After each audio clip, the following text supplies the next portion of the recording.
Erev Tov, everyone. The topic tonight, the question of whether or not women are allowed to learn Torah, there's a number of important questions related to that. What do we mean by Torah? And one of the important things about tonight is this question may not seem relevant. In fact, we often take it for granted, not just in modern Orthodoxy, but certainly in the other denominations as well. But it's important that we don't take it for granted. And we just don't take it as a fact that, oh, of course, women can learn all the Torah they want, partly because it was not always that way. And it's important to recognize, as we'll discuss later in the class, that there's some Orthodox communities where it's not acceptable and sometimes not even permitted to women for women to have full access to Torah. Now, oftentimes when we take on these potentially controversial topics, controversial in different ways, there's often a nice happy ending, a beautiful rabbi who just fixes everything and explains it. And we say, oh, I'm glad that person said it. However, well, we are essentially going to get there. What we're going to get to is an answer that for many may not be totally satisfying. And I don't want to make this class an apologetic. I want to look at the sources as they're written, understand that not all rabbis agreed with it, but we're going to look at some uncomfortable positions and how different rabbis just accepted it, and some pushed back against the idea of not teaching women Torah. They pushed against it, but they also felt that their hands were tied because rabbis, earlier rabbis, greater rabbis than them, had forbidden it, and you can't just reject a rabbi just because you disagree with them. So what we'll do tonight is we'll start with the classical sources where this conversation begins. And a little bit of background is that if one were to look at the Torah, the Chumash, the 5 books of Moshe, or even the works of the prophets, there's nothing explicitly that goes to this question about who is allowed to access Torah and to learn it. And it doesn't talk about whether men, women, adults, children, Jews, non-Jews. Now, there are explicit places where it does say that it's an obligation of a father to teach children to his sons. That's one of the main sources, and we'll actually see it discussed in this first source. There's nothing that says a father can't teach it to his daughters and that a mother can't learn it and teach it to her children as well. And part of this conversation is a general thing about the Hebrew language is gendered, meaning that there are words that, the way the words are put together in the Hebrew language, some words are words that refer to men and some to women. So, for example, there might be a commandment in the Torah, and the way that it is conjugated, put together, it's specifically talking to a single male. Now, did the Torah do that because it only wanted that commandment to apply to males, or it simply had to choose a word? Now, the rabbis often take it as no. If a commandment is written towards men in male language, it's for men. If it's written in female language, like having to do with a woman's body or a menstrual cycle, obviously it's for women. There's certain words that are clearly for both men and women, certain about not killing, not stealing, although that one is actually often for men in the 10 Commandments. But the rabbis sometimes say, even though it's written for a man, obviously it's for everybody. So there's a little bit of, I don't want to say picking and choosing, but clearly what we're going to get into is a mitzvah that does not obviously exclude women, but it becomes highly gendered, and they use the language, the rabbis of the Talmud use the language to justify their position. And what's going to happen is we're going to see 2 different sources in the Talmud that discuss reasons that would not allow full access of Torah learning to women. The first one is not as restrictive, and it's very easy to get out of it. The second position that we'll see is much more troubling and much more challenging to deal with. So Tamar, I'm going to unmute you, and this first source is in the Talmud, and in fact, chronologically, we're going backwards. This first source was introduced in the Talmud, which was written in the early medieval, 4th, 5th, 6th, 7th century. And then the next source was introduced in the Mishnah, which was more like 1st, 2nd, and 3rd century. So Tamar, please, this first source, which gets a little technical, but it's very important to understand the rabbi's points about who must learn and teach Torah. So Tamar, bavakasha, the Baraita, which means an earlier source that didn't make it into the cut of the Mishnah. Go ahead, please. The Baraita teaches that a father is obligated to teach his son Torah. The Gemara asks, from where do we derive this requirement? As it is written, and you shall teach them, V'limadatem. to your sons, Deuteronomy 11:19. And in case where his father did not teach him, he is obligated to teach himself, as it is written, i.e., the verse can be read with a different vocalization, and you shall study, ulemadetem. From where do we derive that a woman is not obligated to teach her Torah, as So it is pause there written? for a moment, Tamar. The verse in the Torah in Dvarim is very clear that somebody is supposed to teach sons. It does not mention daughters. Now, it doesn't say one can't teach daughters, but it says, you shall teach your sons. Now, the word is velimadetem in the plural, and that plural that ends with a mem can mean either a bunch of men or men and women. So it could easily apply to both mothers and fathers. Fine. So a mother and father should teach their sons Torah. They have to teach their sons Torah. Girls may be optional. But here they're saying, well, only fathers have this obligation. Why are we not including mothers and women? So continues Tamar Bevakasha, as it is written. As it is written, and you shall teach velimadetem, which can be read as and you shall study, ulemadetem. This indicates that whoever is commanded to study Torah is commanded to teach, and whoever is commanded to study Whoever is is not commanded to study. teach. Not commanded to study is not commanded to teach. Since a woman is not obligated to learn Torah, she is likewise not obligated to teach it. And the Gemara asks, and from where do we derive that she is not obligated to teach herself? The Gemara answers, as it is written, and you shall teach, velimadetem, which can be read as, and you shall study, ulemadetem, which indicates that whoever others are commanded to teach is commanded to teach himself, and whoever others are not commanded to teach is not commanded to teach himself. And from where is it derived that others are not commanded to teach a woman? As the verse states, and you shall teach them to your sons, Deuteronomy 11:19, which emphasizes your sons and not your daughters. Excellent, thank you. So before I explain that whole convoluted argument, it's very circular. The takeaway is that women, according to this rabbinic opinion, which is generally accepted with variations that we'll get into, women do not have to learn and teach Torah. It doesn't mean they can't, and that's very important. It does not say here that women may not learn Torah. It just says they're not obligated. Of all the mitzvot in there, women are obligated, to eat matzah on Pesach. They're obligated to not steal, to not kill. They're obligated to keep the laws of Shabbat, but there are certain mitzvot they're not obligated. They don't have to put on tefillin, but they may.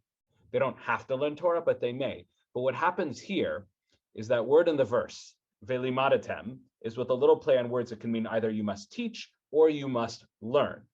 Now that word can be for men and women together. So it should be men and women, you both must teach and you must learn. Are there any words though that make it just about men?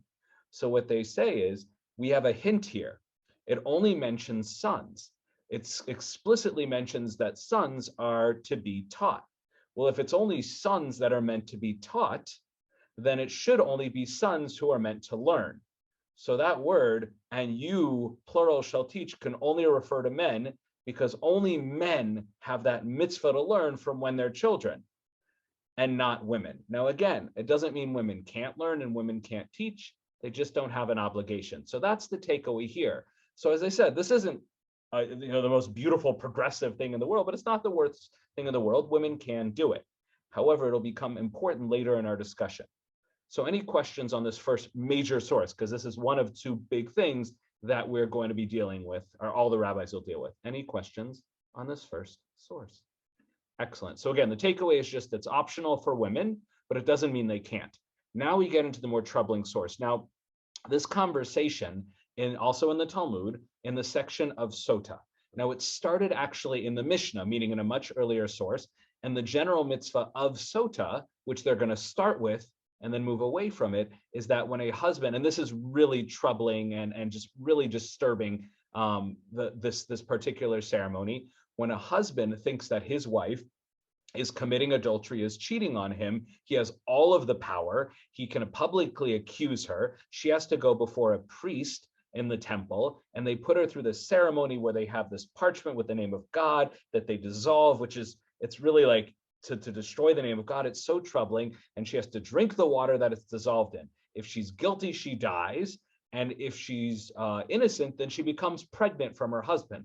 What woman would want to raise the child of a husband who's publicly accusing her of having an affair? So again, it's deeply troubling. So I just wanted to mark, even though it's not the focus of tonight, we should mark that, because within a highly, what appears to be a highly sexist ceremony, we're going to get a highly sexist opinion. So Elizabeth, I'm going to go ahead and unmute you. And if you would take this next source here from and the name of that ceremony is the sota, because the woman who was accused is the sota. So they're going to start by describing that ceremony that I just mentioned. So please. When a guilty woman drinks, she does not manage to finish drinking before her face turns green and her eyes bulge and her skin becomes full of protruding veins. And the people standing in the temple say, "Remove her so that she does not render the temple courtyard impure by dying there." The Mishnah limits the scope of the previous statement. If she has merit, it delays punishment for her, and she does not die immediately. There is a merit that delays punishment for 1 year. There is a larger merit that delays punishment for 2 years, and there is a merit that delays punishment for 3 years. From here, Ben Azai states a person is obligated to teach his daughter Torah, so that if she drinks and does not die immediately, she will know that some merit has delayed punishment for her. Pause for a moment there. Okay, so the background again is a woman who does this ceremony and drinks this water, that a scroll that was the priest wrote with the name of God that was diluted, which again, we don't erase or defame the name of God, but in this ceremony it's permitted. If she's guilty, she's going to die. But they say that there are certain women, even though they're guilty, they may not die right then and there if they're otherwise a great woman. So how to become a great woman? So it says, this Ben Azai says, that a father should teach his daughter Torah. Again, if you take the other source that we read first, generally fathers are not obligated to teach their daughters, but here Ben Azai says it's really a good thing to do, so that if the woman is judged for some sin, let's say she is an adulterer, it's a bad thing, but she has so many good merits on her soul that she will not die then and there, and she'll live potentially many years more. So it's good to teach her Torah. That's Ben Azai. So again, it has nothing to do with whether or not women are obligated to learn Torah. It's a good thing to teach them to make them better people and protect their lives. That's how it connects to this context. But then Rabbi Eliezer, who's an incredibly important rabbi in the Talmud and generally is not controversial, but he says, Elizabeth. Rabbi Eliezer says, anyone who teaches his daughter Torah is teaching her promiscuity. Tiflut. We'll come back to that word, but the common translation is promiscuity. And again, we'll come back to it. Rabbi Yehoshua. I'm sorry. Can you hear me? Yes, now it's fine. Okay. Sorry, I lost it. That's okay. After the word tiflut. Woman desires to receive the amount of a kav of food and tiflut rather than to receive 9 kav of food and abstinence. He would say, a foolish man of piety and a conniving wicked person and an abstinent woman, parusha, and those who injure themselves out of false abstinence, all of these are people who crowed the world. We rode the world. I'm sorry. Yeah, no, it's fine. So we have our first source again that says it's optional to learn Torah for women. And again, we'll take that as it will. But this next source, out of a very peculiar context about this sota, which is already a deeply disturbing, troubling ceremony. It's also deeply disturbing when a relationship has fallen apart so much that a husband would get to the point where he would accuse his wife. But let's say she is guilty. But if she's a woman of great learning, as Ben Azai says, teach her Torah so that she doesn't die even when she has committed a sin. Talking about the cosmic scales, balance it with Torah. But Rabbi Eliezer says, I disagree with you, Ben Azai. We shouldn't teach girls Torah. Why? Because somehow it's it's tiflut. It's this, again, promiscuity. It's negative thing. And then Rabbi Yehoshua adds on to that is, these women who are into this tiflut. Again, this is probably a statement that was never originally connected to this. The editors of the Talmud were probably trying to show you how bad tiflut is. Because you could say, oh, teaching your daughter Torah, it's a little bit of a waste of time, but it's not so bad. Rabbi Yehoshua says, oh, no. Anything that's associated with this tiflut, this promiscuity, destroys the world.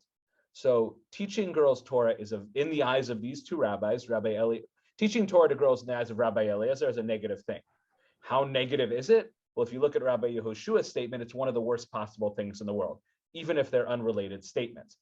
However, something very important here. No one has said that it's forbidden to teach Torah to girls. The first source said it's totally optional. And this source said that one who does it, it's a negative thing. It's frowned upon, but it doesn't say it's forbidden. And that is so important. However, if there's something that the rabbis say it's terrible, and they don't say it's evil, they just call it this tiflut, this word that the rabbis are going to try and understand better in context. But if it's not a good thing, we probably shouldn't do it, which historically is what happened for a long time. Now, one question is, does the Talmud explain why is teaching Torah to women a bad thing? And Elizabeth, just stay on for a moment, just read this short source. It's on the following page of the Talmud. This is not the final answer given by the rabbis as to what tiflut means, but it's one attempt to understand what's the problem with teaching Torah to girls. So go ahead, Rabbi Abahu says. Rabbi Ababu says, what is the reason for Rabbi Eleazar's statement? And the statement that it's promiscuity, tiflut, to teach girls Torah. And so he brings a verse to explain it.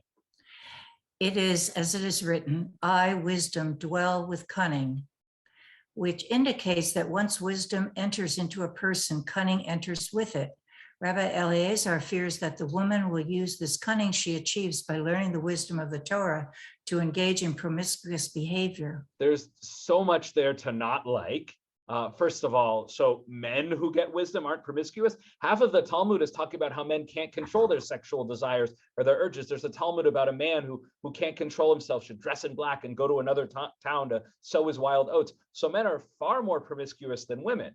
So why is it that they're able to handle the wisdom? So the amount of, I'll just say it, sexism and misogyny in that statement is just written on the wall. Now, one could say, well, in those times, and in certain communities today, not just in Judaism, women just don't access that higher knowledge. It's just not done.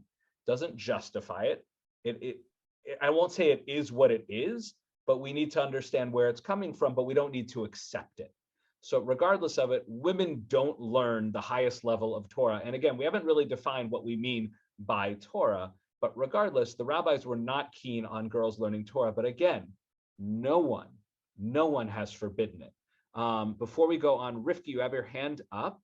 Just remember your sound is often a little loud, so either move away from the mic a little or just try and speak a little quieter. But go ahead, Rifki. Let's see how it comes out. Rabbi?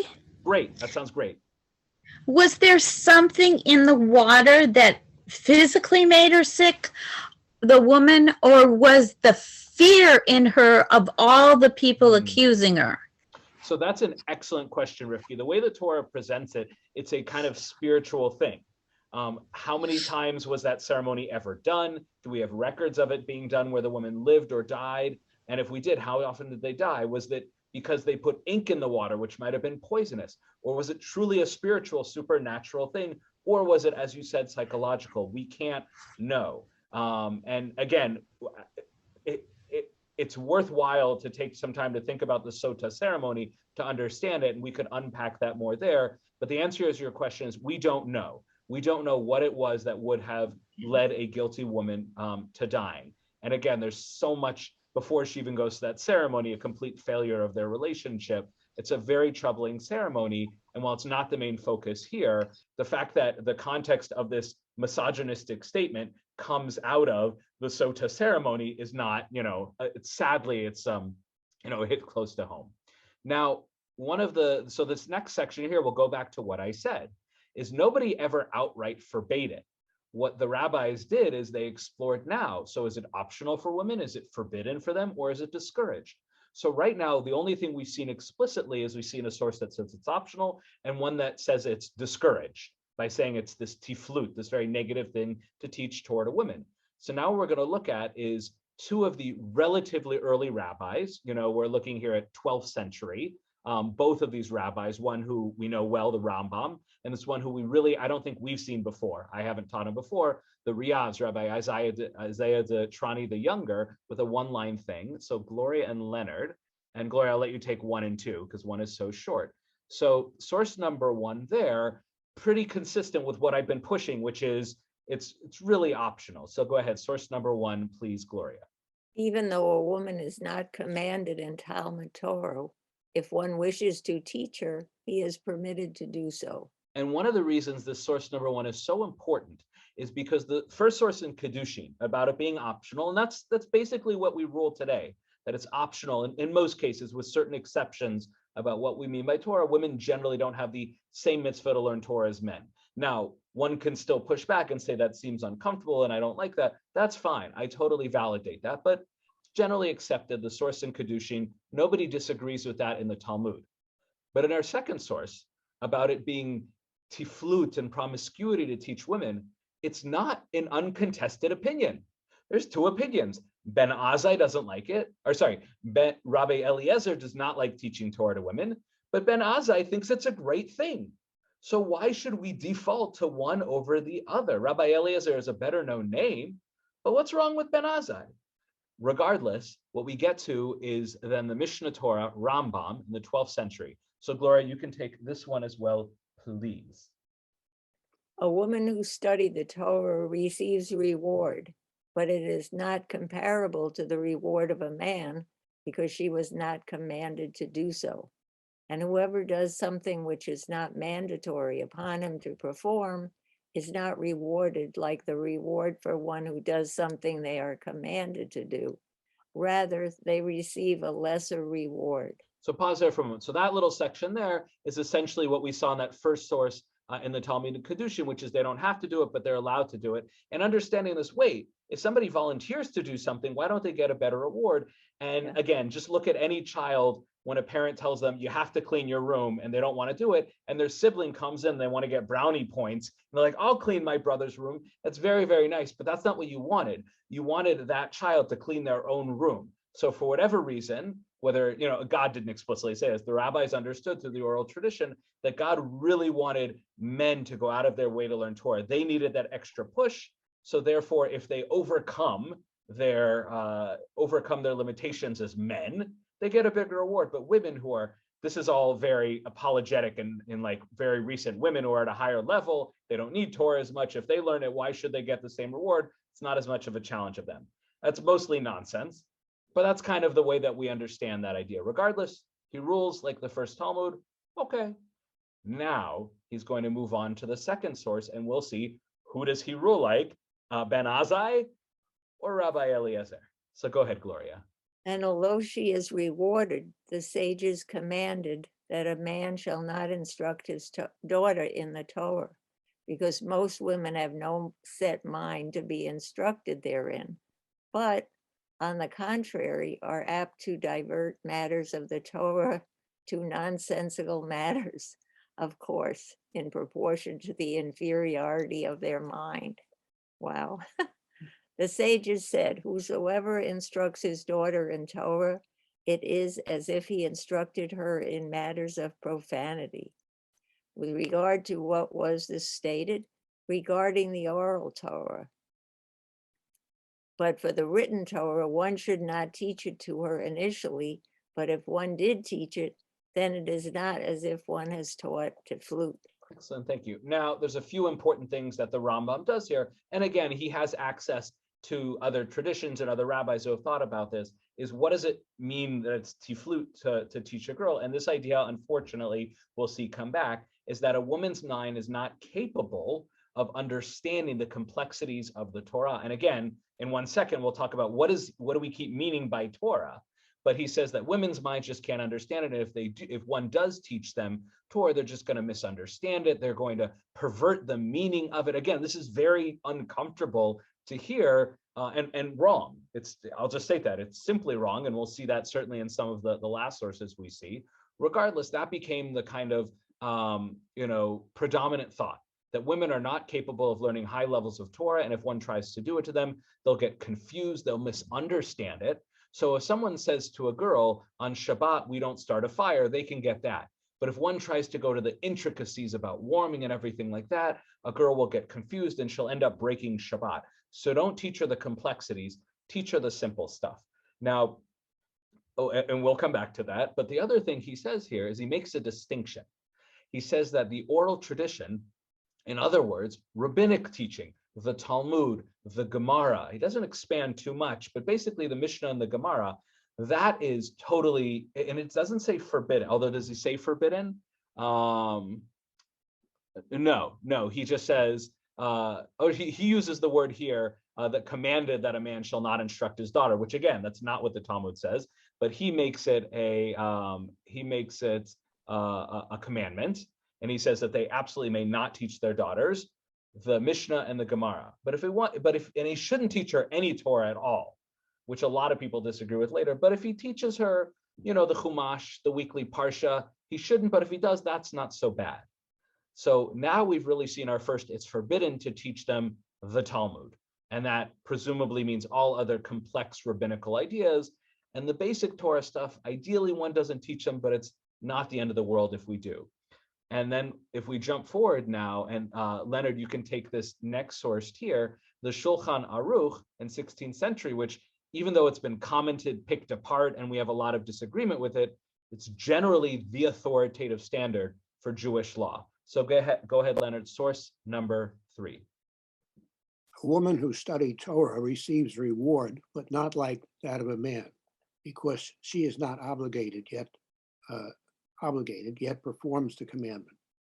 And even though she earns a reward, our rabbis have commanded that one should not teach his daughter Torah, because the majority of women are not intellectually prepared to be taught, and remove words of Torah to words of emptiness due to their intellectual limitations. The rabbi said, one who teaches his daughter Torah is as if he taught her frivolity. Which is that tiflut word. When is this stated? In regard to the oral Torah, however, in regard to the written Torah, one should preferably not teach her. But if he did so, it is not comparable to frivolity. Pause there for a moment, Leonard. So this is almost word for word what the Rambam said in his Mishnah Torah hundreds of years earlier. And by the way, here, the Hebrew, and I'll try and highlight it here, where it says that it's not permitted, it doesn't say forbidden, it says, let me highlight this. Is it going to highlight? Oops. It says, see, it's not letting me highlight, but it says, Tzivu Chazal. Tzivu from the word mitzvah. Chazal is an acronym for the rabbis, the Chachamim, the sages. Shelo, that they do not, etc. But it's this really interesting language. It doesn't say that the rabbis forbid it. It's they commanded that a father should not teach his daughter. So it does not claim that as a mitzvah. It does not claim that God did so. It's clearly the sages. Now, they have a lot of authority. They are part of, they are given authority that's passed down from the Torah through Moshe, but this is not seen as a mitzvah of forbiddenness. The rabbis just said, don't teach your daughter Torah. And then it's clarified that when we say Torah, it's really, we're talking about the oral tradition, the Talmud and the Gemara. And then the written Torah, i.e. the Chumash, Book of Moses and the prophets, ideally don't teach it. It's not the end of the world if you don't. Rivki, 1 sec, I just want to let Leonard finish it. Now the Ramah, the Ashkenazi rabbi on here, adds a huge major exception that, again, we skipped this source sheets. This is 5 pages long. I got this down from 50 pages. So I had to cut out a lot of stuff. So a lot of it is conversation that you see here reflected in the final ruling, but there's a lot of back and forth about how all these, came together. But essentially, the Ramah adds a major exception that is accepted today. So Leonard, go ahead, the Ramah, and then Rivki, your question. Says, nonetheless, a woman is obligated to study laws that are relevant to her, and a woman is not obligated to teach her son Torah. Nevertheless, if she assists her son or husband to study Torah, she receives reward along with them. Excellent. So 3 important things that the Ramah adds. 1, there are areas of Torah where a woman absolutely must learn in order to practically keep mitzvot. And that's almost a rational, logical thing. That's just, of course, she has to learn some Torah so she knows how to keep a kosher home. And the rabbis are going to pick up on that. and talk about why there was a point in history where women really just didn't learn Torah, weren't expected to, and even discouraged from doing so. And there were other ways that they would learn how to keep kosher, how to daven, etc., like that. But if a woman needs to learn halacha or Torah, etc., or Gemara, whatever it is, in order to fulfill the mitzvot properly, of course that she has to do. And then he says, regardless of that, a woman still doesn't have to teach her son. It's a father's obligation. But if she does help her son or her husband to teach Torah because they are obligated and she's assisting them in fulfilling a mitzvah, there is a reward for that. Just like if anyone here says, Rabbi, it's Pesach and I have no matzah, and I buy you some matzah or get you some matzah, I get a little bit of reward. You get most because you're eating the matzah for Pesach, but there is a reward for helping someone fulfill a mitzvah. So Rifki, and then we'll go on to the next source. Rifki, you're unmuted. Go for it. Why does it say, don't keep it there. Okay. Why does it say we're not intellectually prepared to be taught? It sounds like they're saying that women are stupid. Yeah, they are. It's Why? terrible. We're not stupid. Just give us a chance to learn. Well, there's two sides to this. One is the original statement in the Talmud doesn't say that women are not intellectually capable of it. It uses this word of tiflut, which is people have to, it's unclear exactly what it means and why Rabbi Eliezer was opposed to it. The Talmud says maybe because they'll be conniving, which actually implies they're quite smart. But maybe there's this evil aspect to it, which is also very insulting, but it's nothing to do with their intelligence. But the later rabbis who were like, well, women aren't evil, they wouldn't use it for evil means, so why shouldn't we teach it to them? So they had to come up with something else. And this again is that it's a little bit I can't oversimplify it, because a lot of this has to do with historical realities. And this is today. There are certain communities that say this community is, a community of color is not good at getting jobs and moving forward in society. And that's why we're not going to give them a chance to get more jobs. Well, of course, they're not going to move forward in society if we limit their ability to get jobs. So too with women. Women are not going to achieve the heights of, of Torah of the men if they're not given access to it. If they're expected to be in the home, which many communities today still have that expectation, and many women choose to do that. That's fine. That's their choice. But the reality is that women were not engaged in Torah for hundreds of years. Therefore, they did not become Torah scholars. So there became this kind of assumption that because there aren't women Torah scholars, it's because women can't learn Torah, rather than they just haven't been given opportunity. So why do we know that's or the second one is true? They haven't been given opportunity. There are women scholars in the Torah. There are women scholars in the Talmud. There have been women scholars through the ages. There are women scholars today. There are far fewer of them because they haven't been given an opportunity. But the problem is, again, if the rabbis are looking at the reality around them, women don't lead Torah. And this is similar to the thing of tefillin. The Torah never forbids a woman to wear tefillin. Women are not obligated in it, fine, according to tradition. But what happened is it's optional for them, and therefore they generally don't choose to do it, we discourage them to do it, we treat it as though it's forbidden to do it. How did you get from optional to forbidden?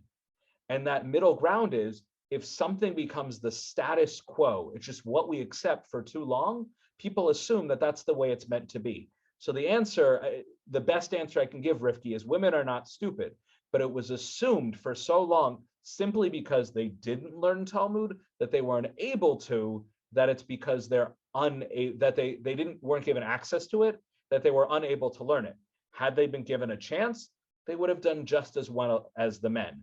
So this is an unfortunate reality of history. If you limit someone long enough from doing something, you assume that's the way it's supposed to be because that person isn't able to do it. It's not true. And now that we have allowed women but women are given access to Torah, we see that they can excel the same as men. Some more, some less, doesn't matter. But in the 15th or 16th century, women didn't learn Torah to the extent of men, so it was assumed that they weren't able to. And again, if you went to the average woman in the shtetl who had no education like the men, and you sat down when she had never learned to read because no one taught her, and you say, let me teach you this super complicated Gemara, of course she'd get confused. So too, if I went into a public school to a young guy who was 13, who wasn't Jewish and never learned Torah a day in his life, probably would also get confused. That doesn't mean he's not smart. It means he hasn't been educated. And that's the important key here to understanding where this is coming from, is experientially, women weren't able to understand the Talmud most of the time because they weren't given the proper education. But the problem is, now it's been codified. So I agree with you, Rifki, it's a terrible line, but that line became part of Jewish law. So now we're in trouble. Fortunately, though, the rabbis are very good at digging us out of, they're good at digging us in holes and sometimes good at digging us out of holes. So before we go on, are there any other questions up till now? Because that we've kind of seen all the fundamental sources that, for better or worse, are kind of still in play today. And what we need to do is work around them, as you'll see many rabbis have. Excellent. So Anne, I'm going to go ahead and unmute you. Now, a relatively early source, you can see here, this is around the time when the Shulchan Aruch was read, is going to take a slightly different tact here about whether women, it's optional for women, whether it's forbidden for women. And one of the things he's going to do is he's going to say, basically, yeah, for women who lack that intellectual understanding, who would get confused and just wouldn't understand Talmud, fine, don't teach them Talmud. But if a woman is brilliant and smart, then she is not included in this. And the rabbis do this in the Talmud. There's a word for it, an ukimta. If we say it's forbidden for all women to dance with the Torah, well, the rabbis say, well, that's very problematic. Why shouldn't women dance with the Torah? So a rabbi will come along and say, no, we don't mean all women can't dance to the Torah. We actually mean all women who don't know how to dance.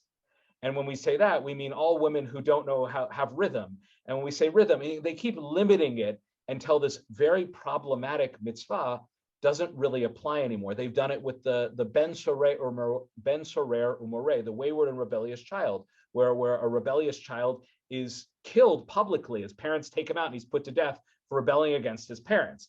Well, the rabbis say, no, we can't have that. So what we mean is a child who drinks a certain kind of wine, a certain amount, and a certain amount of meat, says these words. The parents have to be in agreement. The parents have to be the same height, sound the same, look the same. It's obviously absurd. Technically, could it ever apply? It could apply, but they've limited it out of existence.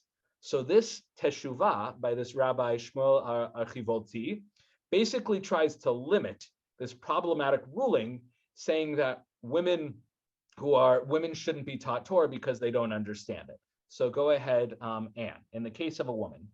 In the case of a woman who's ready to receive an abundance of wisdom, where negligence is harmful to her, we are not concerned by that which the rabbi said, that all who teach their daughter Torah, it is as if they teach them to flute, since one can distinguish, for the sages of blessed memory only applied their dictum where the father teaches a young girl. For certainly in this case, there are grounds for concern, thus most girls have weak minds for words of nonsense, and since most are likely this, they sin through impatience.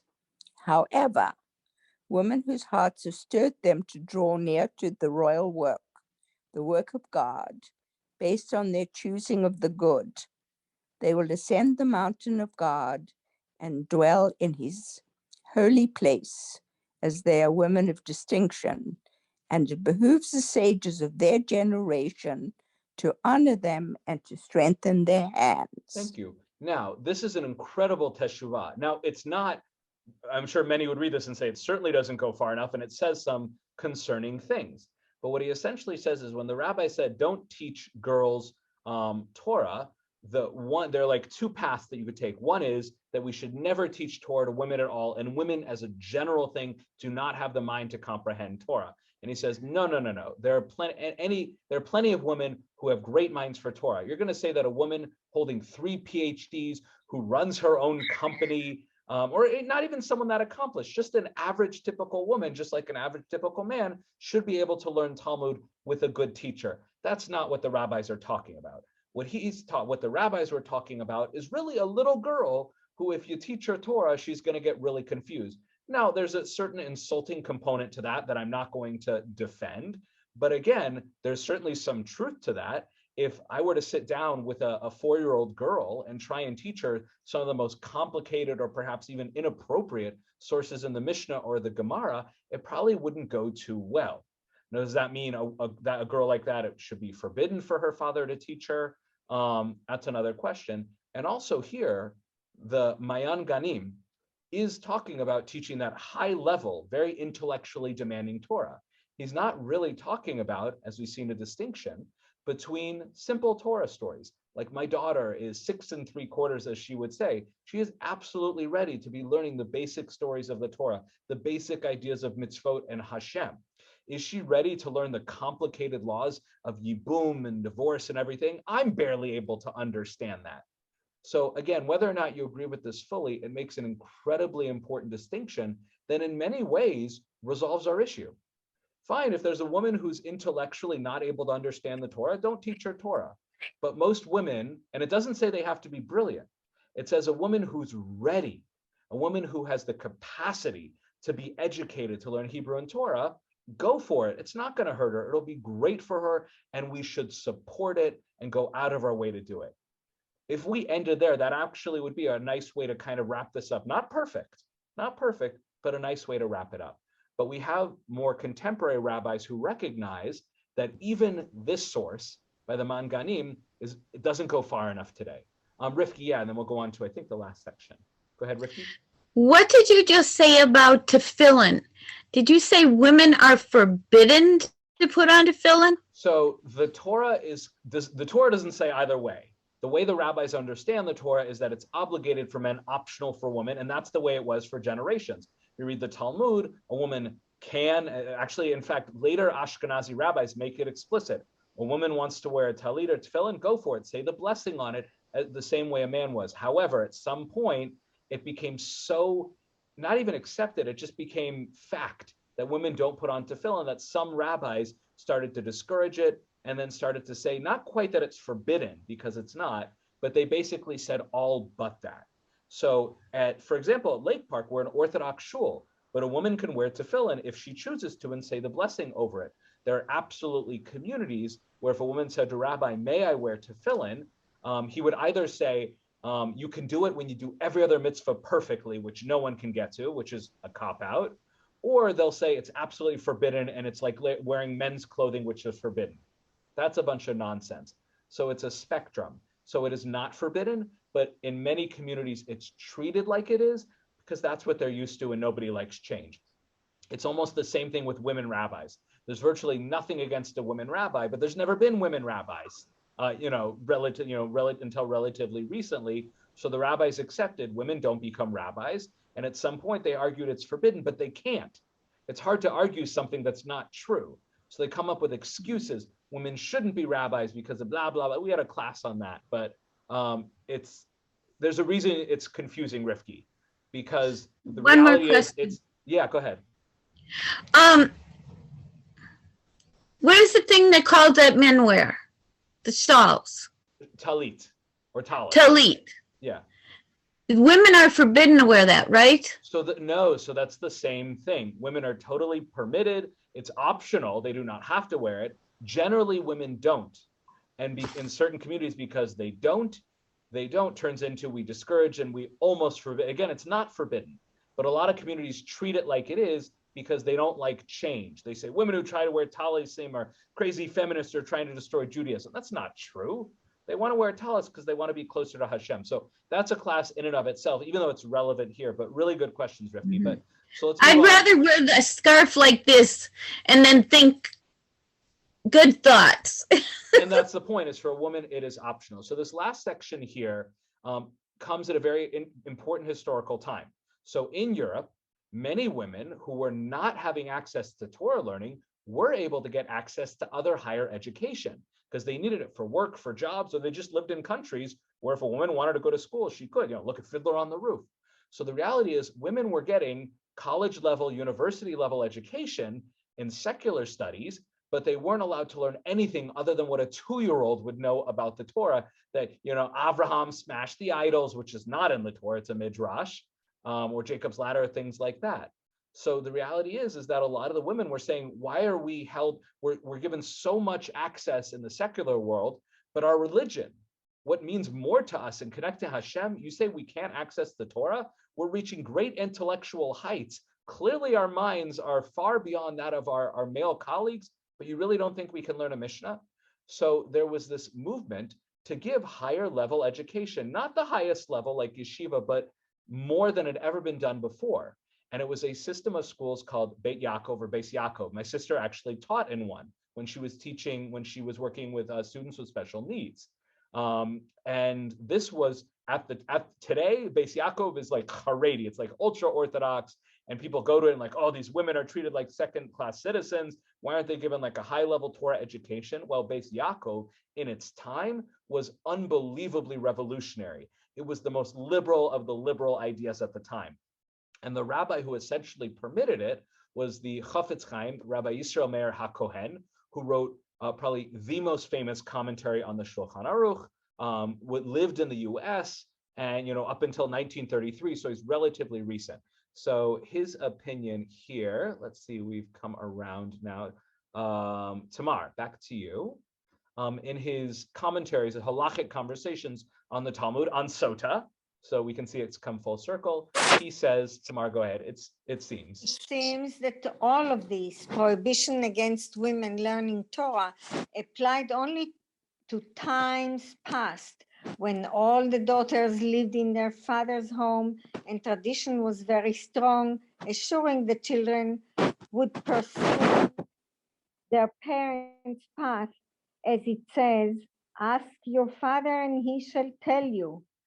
On that basis, we could claim that a daughter needn't learn Torah, but merely rely on proper parental guidance. But nowadays, in our inequity, as parental tradition has been seriously weakened and women, moreover, regularly study secular subjects, it is certainly a great mitzvah to teach them Chumash, prophets, writings, and rabbinic ethics, such as Pirkei Avot, Menorat HaMaor, and the like, so as to validate our sacred belief. Otherwise, they may stray totally from God's path and transgress the basic tenets of religion. God forbid. Thank you. No, what's interesting here is we had a much earlier source that where is it? The Mayan Ganim. He goes much farther than at least the Chafetz Chaim goes, and that any woman who's intellectually capable, she should have full access to Torah, because the rabbis were not talking about women who had a great capacity to learn Torah. But what the Chafetz Chaim does is he says, look, women are learning secular subjects, and if they keep going in universities, they're going to move away from Torah. He says, in an ideal world, these girls are just living in their parents' house. They don't need to go to yeshiva. They just ask their fathers any questions they have, and their fathers, who did go to yeshiva or some higher level Torah education, can answer their questions. And the girls were just living suffused with Torah. You don't need to learn a book about the ins and outs of keeping Shabbat. You just keep it in your home. My rabbi said there's a phrase for it in English, mimetic tradition. You just sort of like mimesis, you just sort of absorb Torah, through your body. You just see it done, you just copy it. I know how to kasher a liver because I saw my booby do it. So I don't need to learn the Talmud that explains it. We don't live in that world anymore, A, so they don't have that regular access to Torah, so they need to get it somewhere else. And B, they're being exposed to all this secular education. So we have to, A, teach them things that they're not getting at home, and B, counteract the evils of secular education. That's another class in and of itself about going to university, which is a great thing. But what's interesting here is he doesn't go very far. So we saw in the earlier sources that the written Torah, the Chumash, the prophets, the writings like Tehillim, that was discouraged, but it wasn't so bad if a father taught it. Now it's totally permitted. Not a big jump. But now he expands it to some rabbinic writings, but Pirkei Avot, which is an incredible work that I regularly quote and use, and it influences my life, and it's beautiful, but it's certainly not the most intellectually demanding, high level of Torah learning, and these other works he mentions, Menorat HaMaor, more ethical works that they're not like simple children's books, but they're not bringing you to that high level of Gemara learning that the boys are getting. So this is a jump. This is a change. But again, he's not taking it for granted that, of course, women can learn Torah, meaning he's still accepting that fundamentally women should not be taught Torah and really shouldn't be learning this high level Torah, but we're kind of stuck. We're in a generation where if we don't do it, we're going to end up losing girls from our religion. So this is what we have to do. And this is what I said. This is moving towards women having access to Torah, but it's not rejecting that ultimately, ideally, women don't learn Torah. So the much earlier source, this Mayan Ganim, really, even though it wasn't perfect, really was far more progressive and way more ahead of its time than we are today. So now we've seen different rabbis. This next rabbi source number 2, it's so important to recognize that not all rabbis today agree even with this about the basics of giving women access to Torah. So Rabbi Yekutiel Yehuda Halberstam of the great Halberstam dynasty from, again, passed away in 1994. So this is not hundreds of years ago. Let's see, Anne, if you would please take source number 2, Divrei Yatziv. And again, this is a diametrically opposed position to the one we just saw in the Chafetz Chaim, please. And it is known that many Gedolai Yisrael from previous generations authored books specifically for women, like the Mahari Abuhav, who wrote the Sena Urena, which is basically a Yiddish book that went through the weekly Parsha. And there, you can still get it in English today, and it's very popular in certain communities among the women. But it's like a simplified, it's a dumbed down version of the weekly Parsha, where Midrash is included in it as if it is part of the Torah, which anyone knows me knows that I don't like that. So please. And so too the Sefer Menorat HaMaor, which he copied into Yiddish. And It's just like an acronym about how awesome and great he is, the Bal Yismach Moshe. Wrote the laws of Nida in Yiddish for women and printed it in many Sudurim. And the central Rav from Lubavitch wrote the Pakeach Ivrim. And it didn't occur to them to make school for girls for written and oral Torah and teach them books of Chazal as given, since with designated books as mentioned above, to introduce within them simple faith in God and his Torah. And so they know the way to go and the action they should do. And this was the way of our fathers and holy rabbis. And how great an evil has now spread to such an extent, the teaching of books of analysis to women whose minds are weak. For it is known that the Gedolai Yisrael oppose in every circumstance the teaching of this. Now, a lot of what he says is true. Great rabbis of previous generations did say that women don't have minds who are capable of this, and they forbade this. And they did agree with the Ramah and the Shulchan Aruch that there are certain things, practical things a woman needs to learn, so we'll make them these simple women-friendly books. That was enough for them, and their minds, can't handle anything more. Now, the Chafetz Chaim doesn't talk about this. He talks about elsewhere, but he doesn't go here into the idea of women's minds being weakened. In fact, he's really saying women's minds are clearly have great intellectual capacity with secular studies, and it will lead them away from Torah if we don't challenge them intellectually at home within reason. But Rabbi Yekutiel Yehuda Halberstam says, nope, the rabbis of the generation know that women are dumb and they're not capable of great Torah, and we should trust them, and nothing has changed, and it's been the same way for hundreds of years. It's where Haredi Judaism basically, what they do is that nothing has changed, everything is the same, women don't want anything different, and in many cases, there are women in these communities who are fine with that, and maybe that's because all they've been exposed to. But I think we all know that plenty of women are not satisfied with what they've been given intellectually. And unfortunately, if they're not going to have access to Torah in their Haredi, ultra-Orthodox communities, they're going to find it elsewhere, or they're going to be miserable at home. And again, that's not true for all of them. Many of these women in these Haredi communities are very satisfied with their lives, and they love what they're doing, and they do feel support in their communities. So just because we have these Netflix shows that show the stories of some women who are abused, that doesn't mean it's all true, but there are absolutely women who would love to have access to Torah. And because of statements like this, they're not going to be given it. And for those women, they're either stuck or they have to run away from home. And usually that's running away not from ultra-Orthodoxy to modern Orthodoxy. Unfortunately, that's not where they usually run. They usually just run away from Judaism.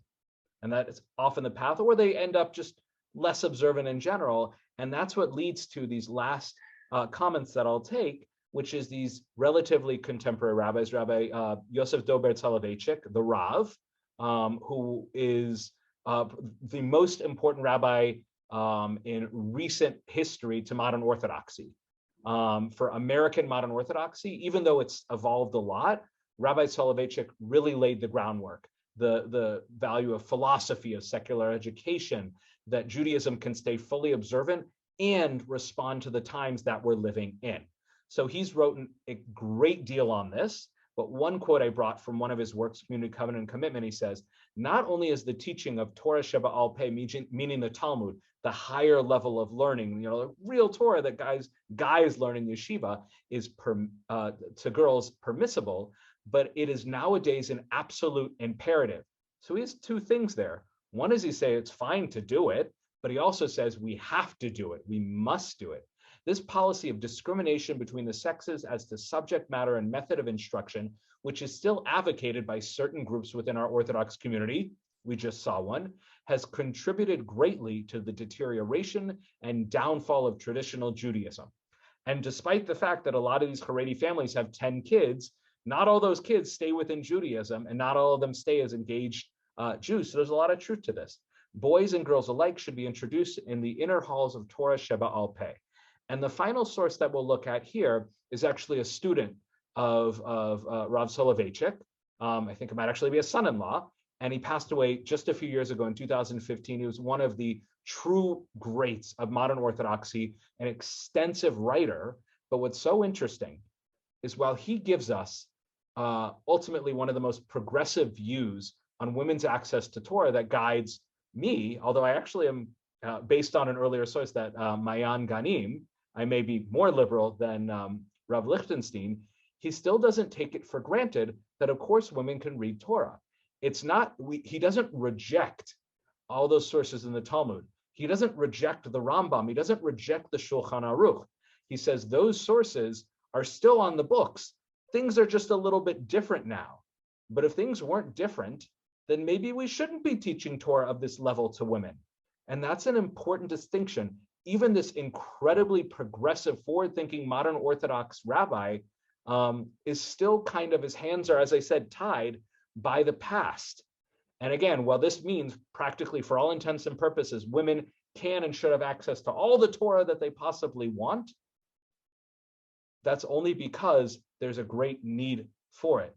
The law is still on the books. So Rav Lichtenstein, as Zatzal says, to my mind, it is desirable and necessary, not only possible, to provide intensive education for women, even from Torah Sheba'al Peh sources. And he quotes extensively, and you can hear the language of his, I believe his father-in-law, Rav Soloveitchik, whether resorting to the argument that since women are engaged in all professions, why should they be specifically limited regarding Torah? Or because of the words of the Chafetz Chaim, when Beit Yaakov, those schools were founded, Beis Yaakov was founded, that if the Rambam can say that it is necessary to teach a convert the essentials of Judaism, an individual who grows up in a Jewish context should all the more so be afforded such an education.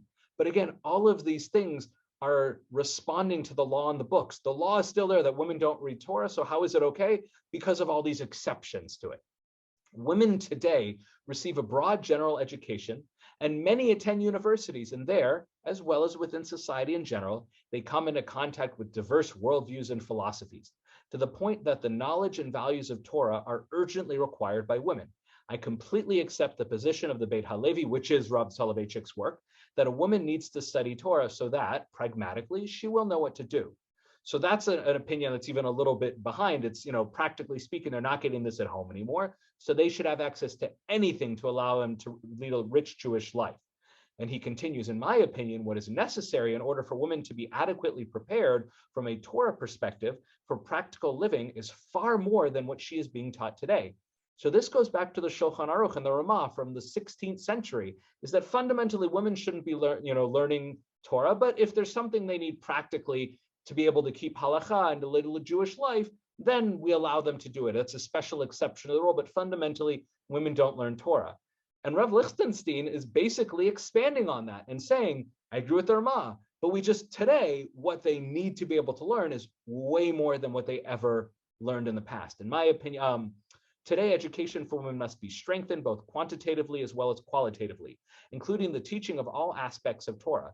Even so, we will not be violating the framework that was outlined above, and that's so important. He says we're not going against the Shulchan Aruch or the Talmud or the Mishnah Torah. We're still following within their guidelines. It's just that the reality around it has changed. So we apply that law differently. Women don't learn Torah except when they need to. They just need to a lot more today. I am not opposed to teaching women Talmud. I am also not convinced that it is desirable to press women to study Talmud in such an intensive form. So you see, oh, they can learn all they want, but we don't have to go out of their way to do it. With men, yes, they must go to yeshiva. They must study 4 years. They must do gap year in Israel. But girls, if we feel that they need it, it should be made available to them. After all, halakha does differentiate between men and women in this matter, and their respective life roles are also different. So this is still, women generally don't become rabbis. He's not opposing it. He's saying that's not the reality. That's not their role in a traditional Jewish home. If they want to expand their roles, that's their choice, but we're not going to be the ones rewriting society here. But if women do need that, we can't keep Talmud from them anymore because it does more harm than good. But when one speaks about the ability to study a page of Talmud, to understand it and enjoy it, I see no reason to deny these teachings to women. And it is even necessary to establish this as an integral part of the school curriculum, an actual shiur, like giving proper classes in it. This is the way that I teach my daughters. And so my wife was educated. So it's interesting here, he's being very small c conservative, but in his actual life, he's like, oh, but my wife and my children, the girls are all Torah scholars. I'm not going to make a ruling that rejects everything from before, but in my own home, we're all doing it. This seems to me to be the recommended approach regarding the women of our generation. So what we've seen here is that original, first of all, in the original sources, the Kedushin just says that it's optional. And again, if we ended there, it wouldn't be a problem. It's that source that says women really shouldn't be taught Torah, which again was not the only opinion, but it was the one that became de facto accepted and then essentially codified. But as we saw, what's so interesting is even though no rabbi outright rejected it and just said, let's just rule like Ben Azai. Why don't we just rule like Ben Azai and it's not a problem anymore? Regardless, the most liberal opinion that we saw was from the 16th century. And that rabbi that most people have never heard of before, which is fine, that law is talking about women who it really would be confusing for them and they wouldn't get it. That's 4-year-old girls. But for all other women who are capable of learning Torah, like every woman that comes to this class, that law does not apply to them. It's still technically optional, but they should have as much access to Torah as men, and they can achieve the same great intellectual heights. Unfortunately, that was not accepted as the main ruling. And you have here one of the most brilliant, sensitive, progressive, greatest modern Orthodox rabbis who still in many ways is, I don't want to say stuck in the past because he was very progressive, at least in much of his thinking, but he's tied to the past. And he can't outright reject a clear ruling that was accepted in the Shulchan Aruch and for generations. So instead of rejecting the ruling, they say that there are certain exceptions that we can apply today, but fundamentally, women shouldn't be taught Torah. And while practically speaking, everyone in the modern Orthodox world and many Orthodox practically will teach women all the Torah they want, we should not take that for granted, because under the surface within Orthodoxy is still that law on the books, and we're just circling around it. And I don't know if there's still a fight against it or if there's an acceptance of the status quo. We have Torah schools for girls, so we don't need to do anything anymore, but that's still behind the scenes. And you will absolutely find communities where women learning Torah are discouraged, where the men have Gemara class and the women have Bat Mitzvah classes. And that is offensive to me. And there's plenty of sources here to reject that, even the ones that are tied to the past. But unfortunately, even in the more modern communities, you still see a lot of this. So the battle is far from over.